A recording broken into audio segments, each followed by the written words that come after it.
Well, thank you for having me. Some of you might remember me. I came on the first week and talked to you guys about one of the projects that several of you are working on, which is the Invisible Children project. And that work comes under the work that I do with the Transformational Media Lab, which is one of the main research areas within the Center for Unconventional Security Affairs, which Professor Matthew is the director of.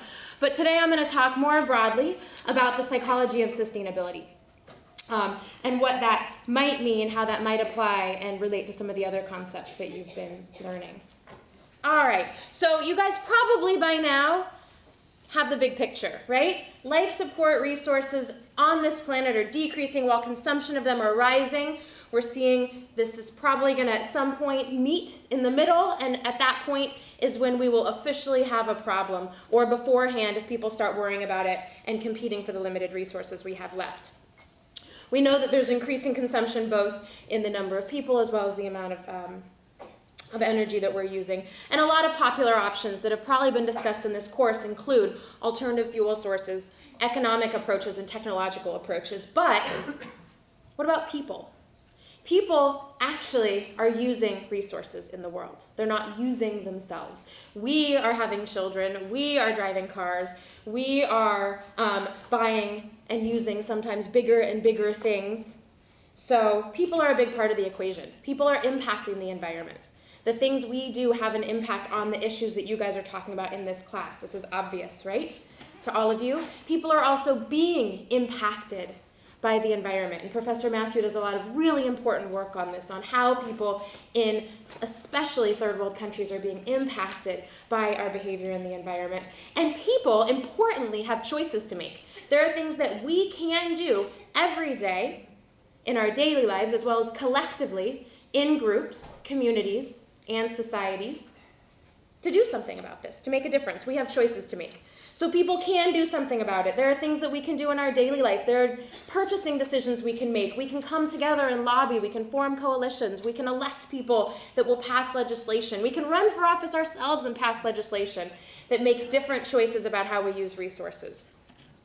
And guess what? Psychology actually studies people. So that's where psychology has a role to intervene. Psychology is the study of mental processes and behavior of humans and how we interact with each other, with the world around us, and what goes on even inside of our heads when we're thinking about interacting. So it's the study of mind, soul, body behavior. And there are a lot of different areas that you've probably heard of in psychology. We know about clinical psychology. When we think about somebody going to therapy, that's typically clinical psychology. Cognitive, developmental, social psychology, neurological psychology, a lot of the brain scan research.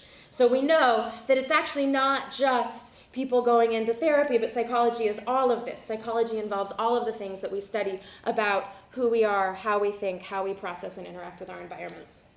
And environmental psychology specifically is the study of human behavior in relation to the socio-physical environment. So the physical environment we live in as well as the social environment we live in. And that first, if you're not familiar with him, that first definition was given by Professor Dan Stokols, who happens to be a professor here and is one of the fathers of environmental psychology, and teaches environmental psychology here every spring. It's a great course, and I would recommend it. So we're looking at relationships between people and environments, experience, and the built and natural environment. So that is what we study. And interestingly, just last year, the National Academy of Sciences, when defining sustainability science itself, they said that this is an emerging field of research dealing with the interactions between natural and social systems and how they affect the challenges of sustainability. So here we go. Here's the definition of sustainability science. Made me feel pretty good about my career choice at the time when I read that. It's a key part. Sustainability science is these interactions, and that's what we study. So I'm going to highlight 5 areas of research regarding psychology and sustainability, and these are largely a lot of this work is taken from multiple sources, but the collection of this, the American Psychological Association convened a task force to study the relationship between psychology and global climate change, and a lot of this research and this structure comes from their work, and it's I think you read it, right, for this week? Those of you who are in class read the executive summary or parts of it. So this, for those of you that did your reading, some of this will be very familiar to you. So behavioral contributions to climate change. What do we do that's contributing to climate change? We know that there are differential impacts. So we get the big picture that we're contributing by using resources, but it's different. It's different by person, it's different by nation. And one common way of looking at these differential impacts is called the IPAT model. And the IPAT model was first proposed, and I want to say 1971. And IPAT basically is a simple equation that says impact, the environmental impact of a society or group or country, is generally referred to countries, is a function of its population by its affluence times technology. So you can see within a country, within two different developing or possibly developed countries, we see differences in the population, in their consumption per person or affluence, the technology they use, and that'll impact. So when we look at population, we see significant differences between less and more developed countries that are affecting how we use our resources. And we do realize that most of the increases in population will most likely take place in less developed countries, those which right now are using less resources. Affluence. So affluence generally refers to consumption, how much is being consumed. There are significant differences, not just between countries, but also within a country in how much energy is used and how energy is consumed. So you can see probably a more urban versus a slightly more suburban area might consume in different ways versus an area, even in the same country, where water is being provided in a more technological way or a more simple way. And so these aren't issues that are just a function of environmental sustainability, they're also human elements as well. And I think it's important for us to realize that in some areas, when we talk about increasing affluence, even though this might increase energy consumption, it might be a very good thing when we're moving developing countries up to the level of basic necessities that we have here in the States. And then technology. We know that technology is reaching all parts of the world, and that's not just computers. Technology also refers to multiple types of electricity and systems, water, things that, and that use of technology, all those technological systems increase environmental impact. So what this means is that as a globe, where we have this delicate balancing act, and we realize that population in a lot of countries and in the world, affluence and technology are all increasing. So when we think about that equation, every single variable on the right side is increasing, and what do we do about that? And it's not just about who's consuming, there are also variation in types of consumption behavior. So there are lots of different ways that we use resources, right? We use resources to get around, to heat and cool our buildings within our home. We use resources in what we buy. So this is one common way of looking at consumption. Two other very common ways of dividing consumption is direct versus indirect consumption.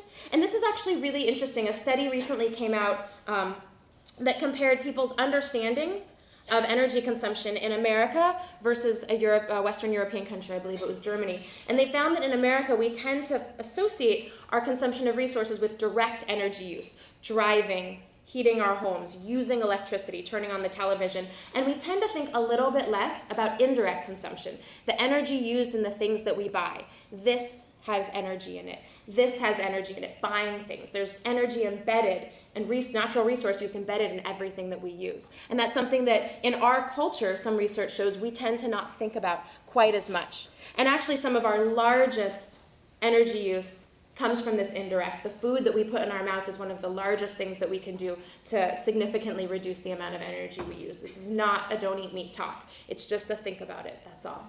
And then even within that direct use, curtailment and efficiency are commonly looked at as two different types of consumption behavior, where we can change our regular daily habits or make one-time structural changes. So when we look at energy conservation, for example, and this is actually some work that Nora Davis and some colleagues and I have been doing over the past couple years, we can look at, for example, turning off lights when you leave a room versus changing your light bulb, one of which is a one-time structural change, the other of which is a regular habitual change that you would have to continue doing in order to reap energy savings.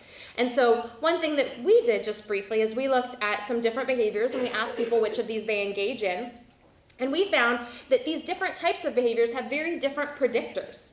That efficiency, whether you'll change your light bulb or insulate your home, is heavily predicted by who you are demographically, by gender, by age, by marital status, by home ownership, by home size. And not all of these are things like insulating your home, changing your light bulb, checking your toilet tank for leaks, things that renters could do, are heavily predicted by these demographic variables. Whereas curtailment, these habitual changes, are largely predicted by how environmental we feel. Which is just it's some interesting, and there's some interesting implications of that. Right now, we're exploring maybe some of the environmental justice aspects of that. That efficiency, which is a little bit easier and doesn't require ongoing habit, tends to be highly correlated with home ownership and income, whereas curtailment, these habitual changes, tend to be kind of thought of as suffering, things that you have to do. And they're actually, and we found that kind of leads to these different models, different behavioral models of what predicts behavior. Oftentimes, there's this discussion of rational versus moral motivations. What will get people to care about the environment? And you've probably heard this or had this conversation with friends. It's all about the money, right? You just have to make stuff expensive. If it's hard enough to buy a car and buy things, then people are going to change their behavior. And then somebody else might say, no way. What we need is a cultural shift. Nora might have talked about this. We need to change our value system. It's deep ecology. We need to focus on values and what matters in this connection. And what our research is showing is that these different behavioral models are predictive of possibly different behaviors. And we need to think about not the discussion of one versus the other that might be cyclical and never ending, but how they both function together and separately, and how one might undermine the other at times, or how they might work together.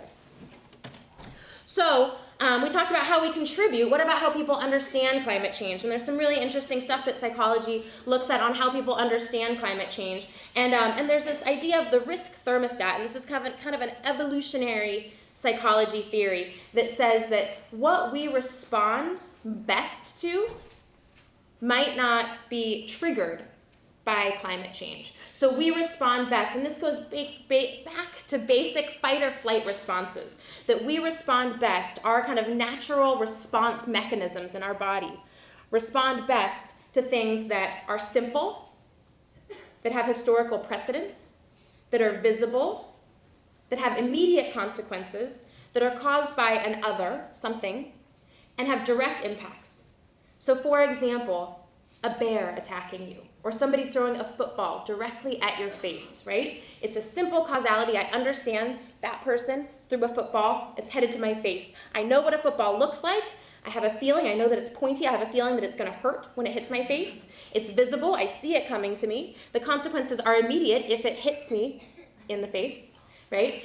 There is a person on the other side, so I get it. It's not falling out of the sky, which would confuse me more than it would really rile me to respond. And it has a direct impact, right? Where climate change is none of those. The causality is really complex. There's a lot of argument and discussion still about the cause of climate change. It's unprecedented. We've never seen anthropogenic human-caused climate change before. It's not visible or perceptible. We don't see day-to-day the changes. We don't see the coastlines rising or receding. We don't see the ice caps melting. The impacts are really unclear. We're not sure. We know that stuff's happening and going to happen if we believe the IPCC and scientific reports, but we're not sure. There are error bars on everything. The causes are, again, unclear, and the impacts are both indirect and direct, and for us right now, very indirect. So a couple of those. Can we even tell it's happening? Climate change is imperceptible, and this is, I think, a really great example where they're looking at this frog slowly cooking. Why is he slowly cooking rather than jumping out? And they said, well, he jumped out now, but it won't do him any good. It's too hot.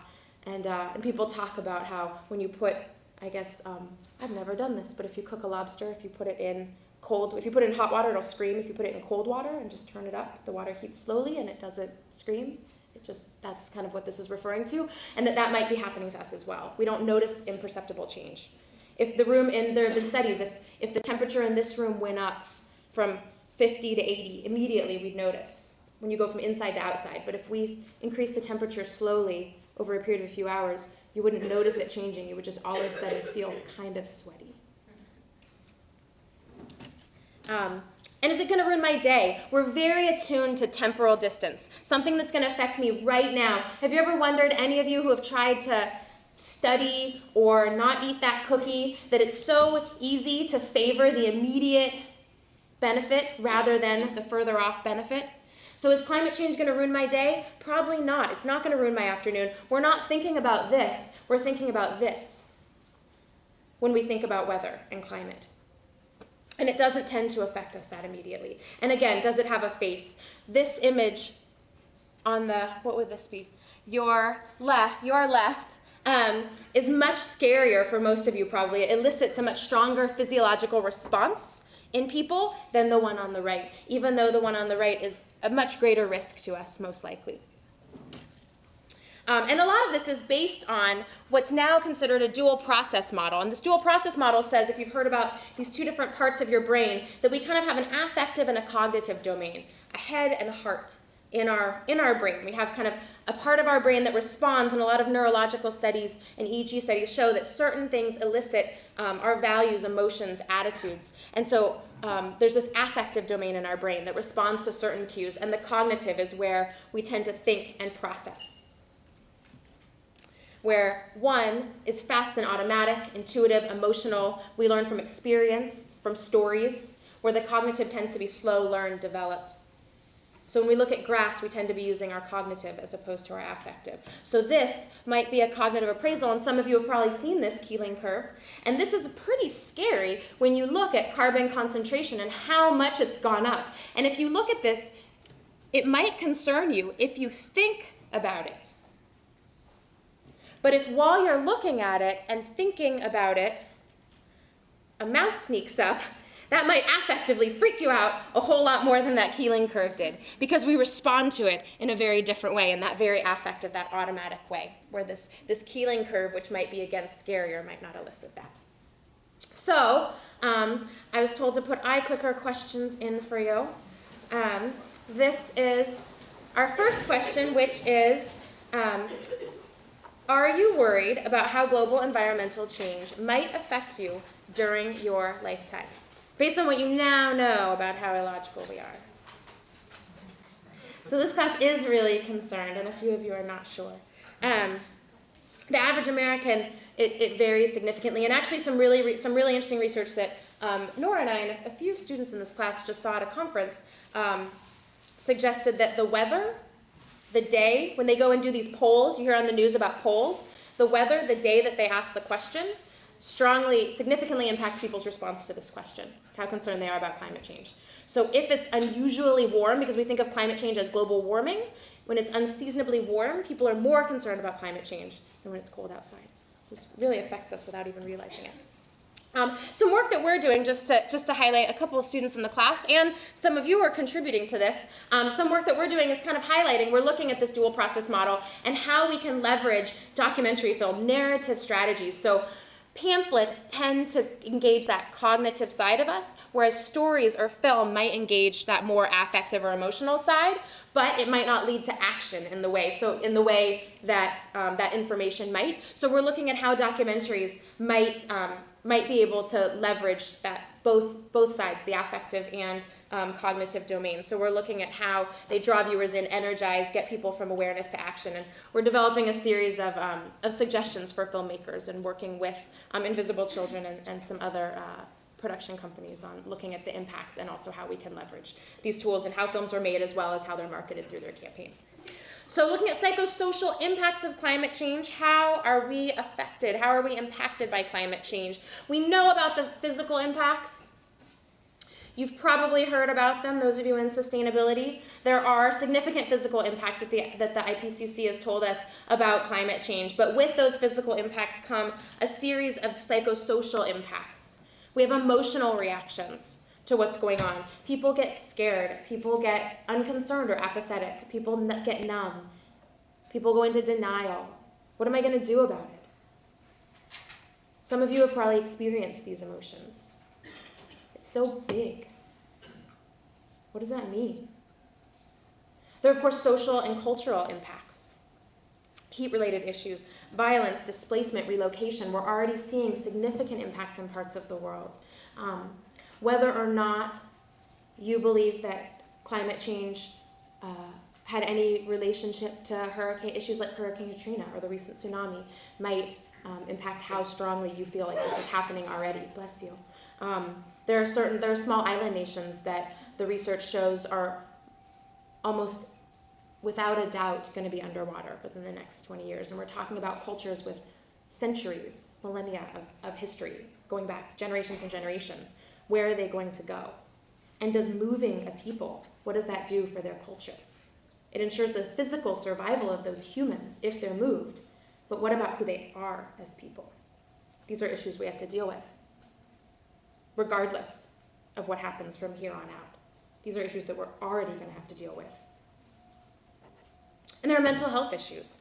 There are significant, a lot of people are talking about kind of this collective climate anxiety, climate depression, that people are responding. There's even some research that some people that have talked about applying, this is a very popular theory in grieving. Elizabeth Kubler-Ross came up with this theory of the 5 stages of grief when a person is either terminally ill or experiences the death of a loved one, that these are these common stages that people go through, and she developed this theory through years of qualitative research, looking and talking to people that were experiencing trauma.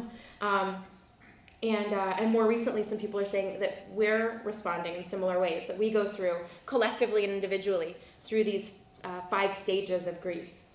It's not happening. It's someone else's fault. Maybe we can fix it with better standards. I don't think I can do anything about it. And finally, hopefully, acceptance. We can move forward. But there are potentially positive psychosocial impacts of climate change. Doesn't that sound silly? Do I just sound like some crazy Pollyanna? Like, climate change is great. I'm not pro it. I'm not voting for it. Don't get me wrong. But it is possible, and some are arguing that these issues that we're experiencing could lead to increased well-being and a sense of collective efficacy. Professor Matthew, I'm sure, has talked a lot, because he loves to talk about how we consumption, how we love to buy things, and it doesn't really lead to happiness.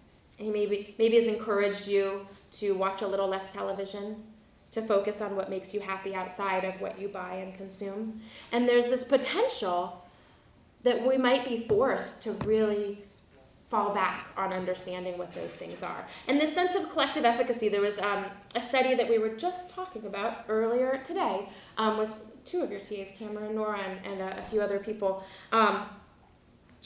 where the sociologist and a social psychologist did this study at a summer camp, where they took the kids in the summer camp and they divided them into 2 groups, like a lot of summer camps do. There's the Avengers and the, Mutant Ninja Turtles, and they created identities for them, and they had mascots and colors and names and chants, and they created the sense of competition. And these 2 groups in this summer camp really started to kind of dislike each other. You got this animosity of one group towards the other. And then what they did was they fostered a superordinate goal. So they had the water system broke down, and both groups had to work together towards this superordinate goal. And they found the animosity between these groups decreased. Cooperation increased. A lot of positive benefits came out of this issue, where they'd created this in-group, out-group, this fighting between these 2 groups, and then working together on something that didn't involve pointing a finger, but working together really helped increase. So there are potential positives that we can look towards, and they might even be better stories to tell ourselves and our friends than the scary climate change, Earth being destroyed, polar bear on an ice cap story that not everyone responds that well to, like we've just talked about. So what do you think? Do you think we can or will see positive outcomes from climate change? Okay, so a lot of you buy it. We might see positive outcomes. We might see this returning, this what I like to call a reconnection to connection. Might be one possible outcome. So psychological barriers. So if there are things we can do, we know it's a problem, there are these negative impacts, why aren't we acting? And a simple answer is we're really not always rational. This relates very much to what I was talking about earlier with our fight or flight, how we respond to change, but a rational person is calculating costs and decisions. A rational person looks at the pros and the cons and they decide. If I study for this test, I will get better grades, and I will have a better income, and my children will be healthier, and blah, blah, blah. And if I don't, I'm only going to really have maybe a little bit of fun, not that much at that party, and I might drink too much and feel sick tomorrow. What am I going to do? lot of us don't make the rational decision, right? We rely on our instinct, emotion, social cues, a lot of things that aren't rational to make our decisions. The rational person is knowledgeable and information seeking. I want to know everything I can to make the best possible decision to maximize my utility. But we often make decisions without seeking additional information or even using the information that we already have. And there's significant evidence of this. The rational actor is individual decision maker. Why would what Jamie does have any impact on what I do rationally? But it does. There's some really cool research that shows, cool because it involved beer, which was kind of a cool way to do a study, that some researchers at, I think they were at Harvard, but they went to a pub in Cambridge, and they looked for tables of 4, and they asked all 4 people, they had this special, we said, we're giving you a free beer, we're going to tell you about these 4 different beers, which one would you like? And in half of the conditions, they asked people to write down what beer they wanted. So all 4 people would independently, they'd say, here, we have a Pilsner, we have lager, and people would write down what beer they wanted. And the other group, they ordered out loud, like we do in life. And they found that the people who ordered out loud made very different decisions than the people who ordered quiet, the people who wrote down their orders. The people who wrote down their orders were probably rationally listening to the choices and ordering, and the people who were ordering aloud seemed biased by what was ordered before them. And they did this study actually in the States, in Cambridge, and they did it again in Japan. And they found the same thing, that people made different decisions, but in America, they individuated. People were more likely to order different beers than the person before them. Tamara got a Pilsner, we'll all have the lager. And in Japan, they actually did the opposite. They were more likely to order whatever the first person did, which tends to be more collectivist culture. So we do things, our decisions are made socially even if we don't realize. The rational actor will change their behavior if the benefits exceed the cost. We often maintain costly behaviors. There's so much research into the stock market that shows that most people actually buy high and sell low, as opposed to buying low and selling high, which for those of you who aren't that great at math is a better way to make money. Buy low, sell high. So we do. So most people would be willing to change behavior if we were given information, but this information isn't very effective. And likely to make, and most, if we were rational, we'd all make the same decisions given the same information, if it was the rational choice, but we don't. Consumption is highly varied. So I'm just going to talk about a couple more non-beer related studies that are really interesting. One is on anchoring. So I want to ask you right now, which one of these 3 subscriptions, the top is A, the bottom, second one is B, the third is C. Which one of these subscriptions, assuming that you would like to read The Economist, or you can just be one of those DE people, that's fine. Assuming you would read The Economist, which one of these subscriptions would you choose? So we have economist.com, which is $59. For an online subscription to economist.com, you have access to all articles since 1997. For $125, you can have the print subscription. With a 1-year subscription to the Print Economist, you have it on your coffee table so people walking into your home think you're smart. Or you can get the print and web subscription for $125, which is a 1-year subscription to the print edition, plus online access to all articles since 1997. All right, so a lot of people went for, so 62% wanted the online only, 47% went for or 23% went for the print and web, and only 11% wanted the print only. And that's probably because, and here's, when they did a study, here's what they found. What Dan Ariely, who's now at Duke University, found that nobody went for the print-only subscription. Why? Because for the same price, you could get print and web subscription, and 84% actually chose. So you guys are much more tech savvy. Most of you went for or students. You're like, I'm not paying extra. But most people, anchoring means that we compare like choices more than ones that are different. So most people, 84% in this study, when they saw the $225 plans, they compared those. And one had so much more than the other that it just made it seem like such a good deal, that there was no reason to not get that subscription. Now what if, and in this study they actually randomly assigned people to one of 2 groups, so this likely will not work in this class, and I realized this when doing it and did it anyways. But the other half of the people in the study instead just received these 2 options. So in this situation, which would you choose? All right, so the number getting the print and web. Now you knew where I was going with this, but the number receiving for you guys, the print and web went down significantly. And when they did this study, they found, so when we see this 16, this is given the middle option as an anchor, these are the numbers. Those who were given just these two groups, the numbers were radically different, much more like your original numbers, actually. So 68% got the Economist.com subscription. And this is actually this wasn't designed just for the study. This is really what the ad for The Economist at the time looked like. Dan Ariely saw that and thought, wow, these people are great.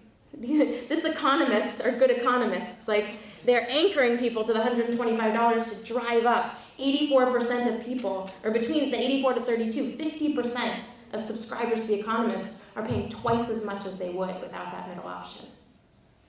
That's incredibly powerful. What if we did that to do something other than sell magazines? Wouldn't that be cool if we use these principles? One more, loss aversion. Loss aversion and the endowment effect. Loss aversion says once I own something, not having it becomes more painful because it's a loss. Losing something affects us much more strongly than gaining something. And if I don't own it yet, acquiring it is less important because it's a gain. So something I have is much more valuable. And here's another study where students in a classroom much like this, I think it was a graduate business school classroom, students in every other seat were given these cool little university mugs at Cornell. And then they reported how much they'd be willing to sell the mug for. The students in the seats next to them who didn't get a mug reported the price they'd be willing to pay to get a mug. So every other student received a mug and didn't receive a mug. And they asked the students with the mug, how much would you be willing to sell this mug for? And the students without the mug, how much would you be willing to pay for this mug? So, what do you think happened? Did A, the students with the mugs price them higher? B, students with no mugs price them higher? Or C, the rational response, both sets of students priced them about the same. It was completely random who got a mug and who didn't. The rational response would be that the mug would have equal value whether it was placed under your seat or not placed under your seat. All right, so most of you think the students some of you were paying attention. Those of you thought that the students with the mugs priced them higher. They valued that mug immediately because they had it. They didn't want it, they didn't ask for it, but they had it. And that's exactly what happened. The students with the mugs were willing to sell them, on average, for twice as much as the students with no mugs were willing to buy them for. And they actually did some follow-up. There's been some other studies looking at not things that were given to people arbitrarily for free, like a mug, but Dan Ariely, the same guy in the study before, did something with basketball tickets. So it was a lottery for finals tickets, I think Duke final basketball game or something, or some big game, they're playing UNC, for tickets, and people randomly on the lottery either got tickets or didn't get tickets. And they asked people who got the tickets how much would you be willing to sell them for, and the people who didn't, how much would you be willing to buy them for, and they found very similar, wildly different numbers, a factor of 2 or more. And what's interesting is they asked them why, and what they said, that when they said, how much would you be willing to sell your ticket for, people would say, oh, nothing, thousands. And they said, why? And they said, because the experience I would have, I wouldn't want to lose the experience of going to this game. There's no money, it's worth no price. The experience of going to this game, I have this experience, I have these tickets, I wouldn't want to lose that. And for the people that didn't get the tickets, they said, oh, $50, $100. And they said, well, why that much? Well, it's a lot of money. I have this money. I'd give up this money to go to the game, and I can watch it on TV, and I can, no big deal. There are other games. And so they kind of rationalized, but they've really focused on what they had and what they would lose. It's very powerful. And last, what can we do? How can we intervene knowing everything that we know we never like in sustainability to end on a sad note? So we're going to finish by talking about interventions. What can we do? There are a lot of strategies based on the things that we've been talking about. One is framing. Framing refers to how information is presented in a way that emphasizes or de-emphasizes certain behavioral choices or options. So most things, so when something is priced at $9.99, it's framed to tell you that it's under $10, right? Almost every piece of information we get is framed in some sort of way or another. There are lots of examples of framing and how information is presented. And things that we can do as far as framing. We can frame climate issues or sustainability issues to make them tangible.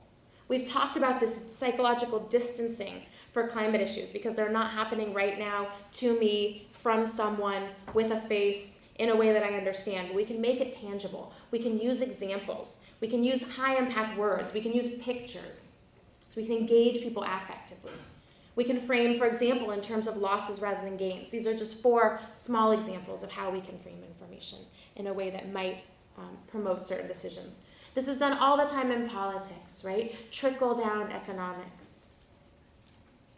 On 2 sides of a very contentious political debate is pro-choice and pro-life. They're both pro-something that you care about, right? We all care about choice and we all care about life. And both of those sides are framed in a way that you're for something, even though they're both against whatever the other one is. Framing is incredibly important, and you'll see it everywhere. Here's an example of framing. This is another question. I'm not sure if this is going to work, but these are actual organ donation rates in a series of countries in Western Europe. And so we have a few countries with really low organ donation rates, and this is donating after you die, agreeing in advance, agreeing when you're alive to have your organs harvested when you die. So not like donating while you're alive for your sister, which people do. Those people are awesome. I'd like to think that I would do that too, if like Nora or somebody else I cared about needed my organ. I don't know. But this is like putting the dot for us, putting the dot on your driver's license saying, if I die, you can have my organs. So why do you think, this is kind of weird, right? Why do you think this is the case? So let's just look at Germany and Austria here. So Germany, they're similar, they're right next to each other. Germany, the organ donation rate is 12%, where in Austria it's 100%. Why is that? It could be that people in Austria are just much better people. Is anyone here Austrian or German? Oh, good. Didn't offend anybody. I probably did, but no Germans at least. Does Germany have stricter rules about who receives organs? Does Austria have stricter rules about who receives organs? Maybe the rules, how they're framed, might affect it. Or is it possible that Austria has an opt-out policy for organ donation instead of Germany? We could do the same thing for Denmark and Sweden. Of course, Germany and Austria are just next to each other. All right, so it looks like, so some of you might have thought, I'm not sure what that last one means, so that's probably it, because she's trying to teach us something. That's entirely possible. So some of you thought it might be because Germany had stricter rules. People in Austria are nicer, 16% of you thought, than Germans. It's possible. You know, the Sound of Music was there. Maria seemed really nice. So the actual answer is D. Austria has an opt-out, where Germany has an opt-in policy. And what that means, defaults are a form of framing. Opt-in means the default option. If you do nothing, we're not going to take any organs out of your body. But if you tell us, if you give us permission, we will, and that'd be really great. Thank you. And the opt-out says, go about your life. When you die, we're just going to ransack your body and take whatever we want out. Unless you check this box. And if you do, hands off. It's totally cool. Personal reasons, religious reasons, whatever. So opt-out. Both of them are completely optional. Neither of them are regulated. One just says, if you do nothing, we're not going to harvest your organs. And the other says, if you do nothing, then we will. And it's incredibly powerful. Defaults, there has been research in defaults, not just in organ donation, but experimental studies have looked at defaults in investing, in people signing up for 401ks through their employer, and defaults guide just like this here. We see default differences, 10 to 100%. What the default is. It's huge. So defaults are really powerful, and they're examples. Social norms are another great intervention strategy. Now this ad is a real ad from 2005, and there are a lot of ads like this. This probably looks familiar. And this is an ad to try and encourage people to not litter, correct? It says, did you know that cigarette butts are the most commonly littered item? And it tells you, don't trash California. And there are a lot of advertisements, there are a lot of ads like this, right? Telling us that all these people are doing this horrible thing, you shouldn't do it. But we know, we talked about this, we're social. And we're more likely to do things that we think other people are doing. So this message is actually telling us two things. It's telling us, don't litter, and then it's telling us, but everybody else does. And a lot of people are picking up on that as well. And this ad was seen by, and ads like this were seen by a psychologist who just retired from Arizona State, Robert Cialdini, and he said, I don't think this is a good ad. I think that you're sending a social norm message that people litter and that people throw their cigarette butts on the ground, and that is probably competing with your message to not trash California. And so they tested that, and they studied a number of door hangers, and they actually, really interestingly, and the thing about social norms that's so interesting is people don't realize, like a lot of these, but especially this one, people not only don't realize that they're in fact impacted by norms, but they think that they're not, really strongly. So in this study, which was actually a graduate student, the first author on it was a graduate student at Cal State San Marcos, just down the street, named Jessica Nolan. Someone else whose work I'm jealous of. But it was a great study. And they asked us, a number of people, they said, what do you think would get you to use less energy? And they said, if we told you that you'd save money, if we told you it's good for the environment, if we told you it's good for your health, or if we told you that like all your friends are doing it. And people ranked rationally what they said would work. They said money, then health, then the environment. And I don't care what my neighbors are doing, that will have no impact on me whatsoever. And they were probably thinking, and you're kind of dumb for asking. And then what they did was they took that random sample from that same neighborhood, and they gave them 4 different door hangers. Each home got one of the 4, and they got it, I think, once a week for a month. And the door hangers used one of those 4 appeals. So energy conservation, you can save money more or less. It's good for the environment, for your health. And then the last one, which is that you're using more or less than your neighbors. And they found that the social norm message was the most successful. It led to the highest changes, despite the fact that people really put absolutely no credence in it at all, which is really interesting. And some companies have even started based on this information. Now, this social norm study is not just when we look at these, they're not just giving information about norms. They're also giving feedback. And I like, one of the best ways, so I do a lot of research on feedback actually, and one of the best ways to describe feedback was not my own, it came from Kempton and Lane in the mid-90s, and they said, imagine that you're at a grocery store, and instead of a grocery store like we know, there are actually no prices on anything in the grocery store at all.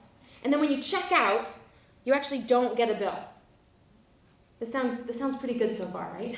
You go to the grocery store, you take your cart around, you say, I want this, I want some of that, give me some raspberries, I want some top ramen, I'm gonna have some milk. And you just get whatever you want, put in your cart, go home. And then at the end of the month, instead of getting a bill that looks like this every time you go to the store, at the end of the month, you get a bill that looks like this. Thank you for shopping at Safeway. You consumed 1,527 food units this month, and you owe us $527. And you're like, damn, that's a lot of money. and you think to yourself, what did I buy? I need to save money. What do I buy this month? I got a lot of top ramen, and I also bought a lot of raspberries because they're in season. Which should I buy less of next month? And you have no idea because there's no prices. And for those of you who don't shop for yourselves, top ramen is really inexpensive, and raspberries are not very inexpensive, but they're very tasty. And there's also nutritional information, right? If we know that raspberries might be more healthy if I want to make my decision based on nutritional information, but price only, we wouldn't have that information. It would be very difficult for us to make decisions about what to buy at the store if we want to save money. And this is exactly what goes on in our home. This is what an electricity bill looks like. It's kind of confusing. It doesn't give you a lot of information. It doesn't tell you how much you used on Saturday or Tuesday. It doesn't tell you how much your television used versus your heater. It doesn't give you any information other than you consumed a certain number of energy units called kilowatt hours, and it gives you a price that you have to pay. And so a lot of people are saying that we might be able to do a better job by giving people feedback. And feedback is information about your use translated back to you, the person that used it. Weighing yourself on a scale, that's feedback. The receipt when you leave the grocery store, that's feedback. And we're looking at giving feedback. And actually, the United States White House has just launched an initiative called the Green Button Initiative that says Americans should have a right to their energy information. And as we transition to the smart grid, to this new energy system, which you may or may not have heard about, but we're replacing the infrastructure in our country with a faster digital energy transmission system. And as this switch is going on, energy information should be provided to people, real time or near real time, in a way that can impact our decisions. That's Obama not announcing the Green Button Initiative. That's actually Obama talking about a company called O-Power that combines two of these principles. And O-Power was literally started by two guys who read about Robert Cialdini's work, the stuff I was just telling about, social norms. And they were reading about a study he did with hotel towels and the please reuse your towel. And they found the most effective message was not do it to save money or the environment or be really great. It was other people who stay in this hotel reuse their towels. It was over twice as likely to change people's behavior as any other message.